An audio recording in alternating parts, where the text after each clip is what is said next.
This channel does not promote any violent, harmful, or illegal activities. All content provided by this channel is meant for an education purpose only.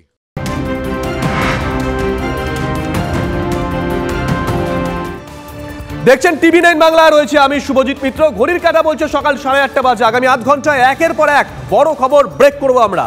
এই মুহূর্তে বড় খবর নিঃসন্দেহে মানবিকতা কোথায় পৌঁছেছে দেখুন। কম্বল বিতরণের জন্য তোলাবাজির টাকা না পেয়ে বেধড়ক মারধর করা হয়েছে, এমনটাই অভিযোগ। এদিকে বলছেন কম্বল বিতরণ করবেন, সেই কম্বল বিতরণের জন্য তোলাবাজির টাকা না পেয়ে বেধড়ক মারধরের অভিযোগ। ব্যবসায়ীকে না পেয়ে তার প্রতিষ্ঠানের কর্মীকে মারধর, গালিগালাজের অভিযোগ তৃণমূল নেতা এবং তার অনুগামীদের বিরুদ্ধে। বর্ধমান 1 নম্বর ব্লকের ভোতারপাড়া এলাকার ঘটনা।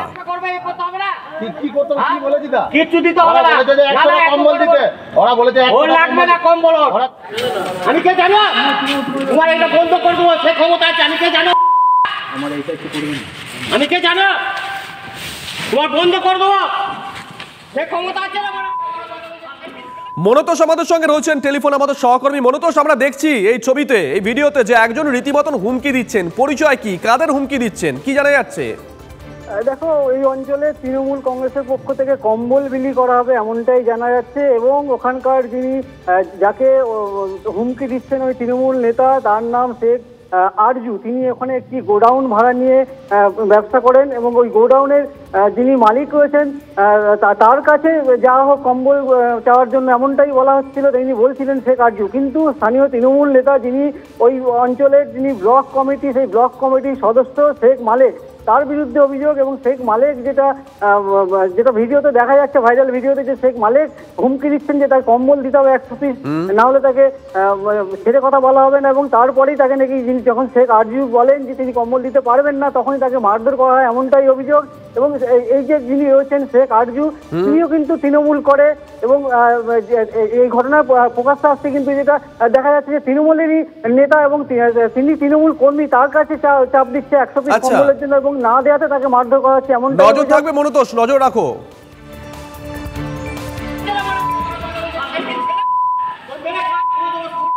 আমাকে 100 পিস কম্বলের টাকা চাওয়া হয়, সেই টাকাটা আমি দিই নাই বলে আমার ওপর ওরা চড়াও হয়, এবং আমাকে অকাট্য ভাষায় গালাগালি করে আমাকে মারতে থাকে। আমার ওপর প্রাণনাশের হুমকি, এমনকি আমার হাত পা কেটে নেবে বলেছে শেখ মালেক। হ্যাঁ, তৃণমূল নেতা, উনি 1 নম্বর ব্লকের অধীনে পার্টিটা করে।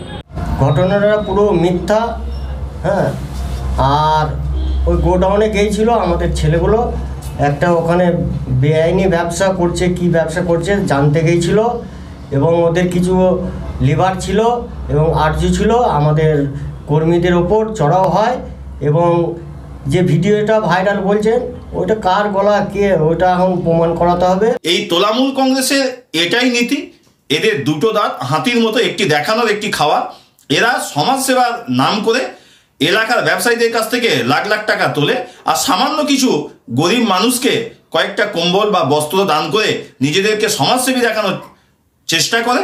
সেই অভিযোগের কতটা সত্যতা আছে নিশ্চয়ই তদন্ত করে দলের পক্ষ থেকে দেখা হবে, এবং তিনিও থানায় অভিযোগ করেছেন, থানাও তদন্ত করছে।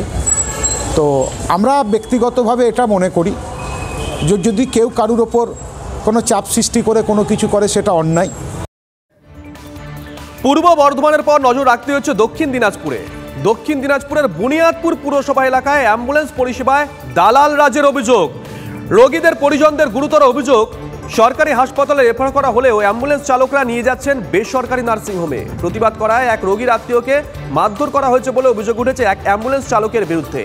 প্রসব যন্ত্রণা ওঠা এক মহিলাকে হরিরামপুর গ্রামীণ হাসপাতালে নিয়ে যান তার আত্মীয়রা। অবস্থা আশঙ্কাজনক হয়, তাকে গঙ্গারামপুর সুপার স্পেশালিটি হাসপাতালে রেফার করা হয়। তারপর ঠিক কি ঘটেছে, কি অভিযোগ, রূপক আমাদের সঙ্গে রয়েছেন টেলিফোন, আমাদের সহকর্মী রূপক। দেখো, এই হরিরামপুরের এই প্রসূতিকে গতকাল বিকেলে যখন ভর্তি করা হয়, তার অবস্থা আশঙ্কাজনক হয়, তাকে গঙ্গারামপুর সুপার স্পেশালিটি হাসপাতালে রেফার করেছিলেন সেখানকার চিকিৎসকরা। কিন্তু সেখানে একটা অভিযোগ ওঠে যে অ্যাম্বুলেন্স চালক ছিলেন হরিরামপুর হাসপাতাল থেকে ওই প্রসূতিকে গঙ্গারামপুর সুপার স্পেশালিটি হাসপাতালে না গিয়ে বুনিয়াদপুরে, মাঝপথে বুনিয়াদপুরে একটি বেসরকারি নার্সিংহোমে নিয়ে যায়। সেখানে নিয়ে যাওয়ার পরেই যখন স্থানীয় যারা রোগীর আত্মীয় রয়েছে এবং রোগীরা বুঝতে পারেন যে তাদেরকে সরকারি হাসপাতালে নয় বেসরকারি নার্সিংহোমে নিয়ে আসা হয়েছে, তখন তারা তার প্রতিবাদ করেন। প্রতিবাদ করতে গেলে সেই অ্যাম্বুলেন্স চালক তাকে মারধর করে, একজন রোগীর আত্মীয়কে মারধর করে বলে অভিযোগ উঠেছে। এর খবর পেয়ে ঘটনাস্থলে কিন্তু পৌঁছে ফুলছড়ি থানার পুলিশ যায়, পরে পুলিশ গিয়ে ওই অ্যাম্বুলেন্স চালককে আটক করেছে। এই ঘটনায় অভিযোগ তুলছেন যে আত্মীয়রা, ওই এলাকায় একটা অ্যাম্বুলেন্স চালকদের কিন্তু একটা রাত চলছে। বেসরকারি যেসব নার্সিংহোম রয়েছে তাদের সঙ্গে যোগ সাজস করে এই কিন্তু রাত চালাচ্ছেন তারা, যে সরকারি হাসপাতালে নিয়ে যাওয়ার বদলে বেসরকারি নার্সিংহোমে নিয়ে যাচ্ছেন। বেসরকারি নার্সিংহোমে জেলা স্বাস্থ্য দপ্তর কি দেখেও দেখে না? দেখো, জেলা স্বাস্থ্য দপ্তরের কাছে ইতিমধ্যে অভিযোগ গেছে, তারা পুরো বিষয়টি খতিয়ে দেখছে, যে কি এই ঘটনায় কারা যুক্ত রয়েছে সেসব তারা খতিয়ে দেখছে বলে এখন পর্যন্ত কিন্তু জানা গেছে। নজর রাখো। পেশেন্ট পার্টি আমার হচ্ছে মাসির ছেলের বউ, আর আমাকে বলে যে দাদা তুমি একটু গাড়ি করো। আমি যাই অ্যাম্বুলেন্সের ড্রাইভারকে আমি যখন গাড়ি করতে বলি, যে গাড়িটার জন্য যে কত টাকা ভাড়া নিবা, সেই সময় আমাকে বলে তুমি দালাল এটা করে, তখন সবাই ওরা ঝাঁপিয়ে পড়ে আমাকে মারধর করে। ওই অ্যাম্বুলেন্সের ড্রাইভারগুলো আমাকে মারধর করেছে। আমার ভাই যে পেশেন্ট পার্টি ও ছুটা দিয়ে গিয়েছিল, ওকেও মারধর করে। তোমার ভাইকে আর কি? হ্যাঁ। আচ্ছা, যে পেশেন্ট তার হাজবেন্ডকে? হ্যাঁ, হাজবেন্ড। তার নাম কি? ওর নাম হচ্ছে রিয়াজুল ইসলাম। আচ্ছা, তো তোমরা কি অভিযোগ করবে? হ্যাঁ, অবশ্যই করবো।